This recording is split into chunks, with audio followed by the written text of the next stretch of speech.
আমাদের যিনি বর্তমান সরকার, ওনারা বলেছিল সবার আগে বাংলাদেশ, সবার আগে বাংলাদেশ আপনি মুখে বলেন, আর সীমান্তে যখন মানুষ মরে তখন আপনার বক্তব্য এবং কাজ হলো সাংঘর্ষিক।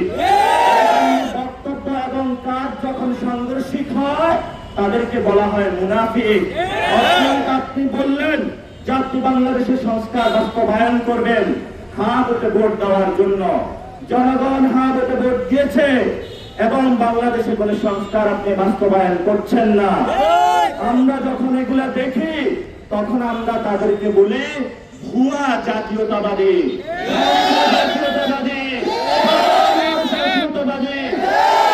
জাতীয়তাবাদী হতে হয় তাহলে প্রথমে আপনাদেরকে বাংলাদেশের মানুষের পক্ষে দাঁড়িয়ে সীমান্তের মানুষদেরকে আপনাদেরকে রক্ষা করতে হবে। গতকালকে লালমনিরহাট হাতীবান্ধাতে খাদিমুল ইসলাম নামে এক ভাইকে শহীদ করা হয়েছে। সেখানে বিএসএফ বক্তব্য দিয়েছে, তাদের তাল মিলিয়ে বাংলাদেশের যে বাহিনী রয়েছে সীমান্তবর্তী তারাও বলেছে সে নাকি গরু চোরাচালান করতে গিয়েছে। বাংলাদেশের কোন মানুষ গরু চোরাচালান করতে পারে না, পারে না, পারে না। গরু চোরাচালান করে ইন্ডিয়ান বাহিনী, গরু চোরাচালান করে সেই গেরুয়া বাহিনী। খাদিমুল ইসলাম ভাই গতকালকে উনি সীমান্তবর্তী ওনার সংসারের একটু উনি ধান উৎপাদন করে, ওনার ঘরে চাল আছে। সন্তান তাকে জিজ্ঞাসা করেছে বাবা আমি চালটা কি দিয়ে খাবো? উনি একজন বাবা হয়ে পকেটে টাকা নাই, মাছ ধরার জন্য সীমান্তে গিয়েছিল, তাকে হলো বুলেটের আঘাত হয়েছে, অথচ বাংলাদেশ তাকে ভয়ান উৎপাদন করছে যে তাকে নাকি গরু চোরাচালান করার জন্য করা হয়েছে। 2 দিন আগে আমি কসবা সীমান্তে গিয়েছিলাম, সেখানে হলো স্কুল কলেজ পড়ুয়া একটা ছাত্র এবং সে 5 ওয়াক্ত নামাজ পড়ত, তার সীমান্ত চোরাচালান এবং চোরা কারবারের সাথে ন্যূনতম কোনো সম্পর্ক ছিল না। হয়েছে এলাকাবাসীর কাছে প্রচার করা হয়েছে সেই নাকি চোরা কারবারি। এভাবেই আমাদেরকে তারা চোরা কারবারি উপাধি দিয়ে একটি তারা উৎপাদন করছে।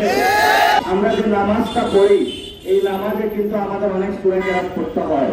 আমাদের যে বর্তমান শিক্ষা ব্যবস্থা সেখানে বাংলাদেশের ইসলাম মুসলমানদের যে শিক্ষা ব্যবস্থা সেটাকে খারিজ করা হয়েছে।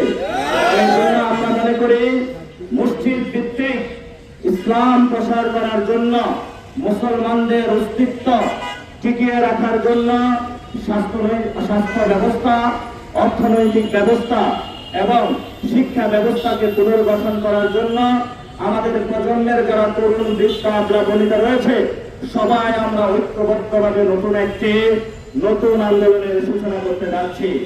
দ্বিতীয়ত এই আমাদের পাশে রয়েছে বাংলাদেশের গণতন্ত্রের শহীদ, ভারতীয় আধিপত্যের বিরুদ্ধে যিনি চোখ রাঙিয়ে কথা বলেছিলেন, বাংলাদেশের মুসলমানেরা, বাংলাদেশি ভাইয়েরা তোমরা দরকার হয় ঘাস খেয়ে হলো সীমান্ত রক্ষার জন্য অস্ত্র বানাও। আমাদের শহীদ উসমান হাদি ভাই এইখানে হলো আমাদের পাশে ঘুমিয়ে রয়েছেন, উনি আমাদের দেখছেন, উনি আমাদেরকে বলে গিয়েছিলেন, ইনসাফের ডাক দিয়েছিলেন, বাংলাদেশের পক্ষে আজাদীর আন্দোলনের ডাক দিয়েছিলেন। যারা আমরা উসমান হাদি ভাইকে ভালোবাসি, যারা বাংলাদেশকে ভালোবাসি, যারা কবি নজরুলের মন্ত্রে দীক্ষিত আছে, আমাদের সামনে একটি নতুন যুদ্ধ অবতীর্ণ হয়েছে। সেই যুদ্ধের মধ্যে চলে এসেছে গেরুয়া রক্ষী বাহিনী, যারা আমাদের সীমান্তে শুধু 2000 থেকে 2026 সাল পর্যন্ত 2025 জন মানুষ বাংলাদেশি নাগরিককে তারা প্রত্যেকবারই যখন বাংলাদেশ নাগরিক করেছে তারা বাংলাদেশে 2025 বার বাংলাদেশের সীমান্ত এবং বাংলাদেশের মানচিত্রের উপরে হলো যুদ্ধ ঘোষণা করেছে।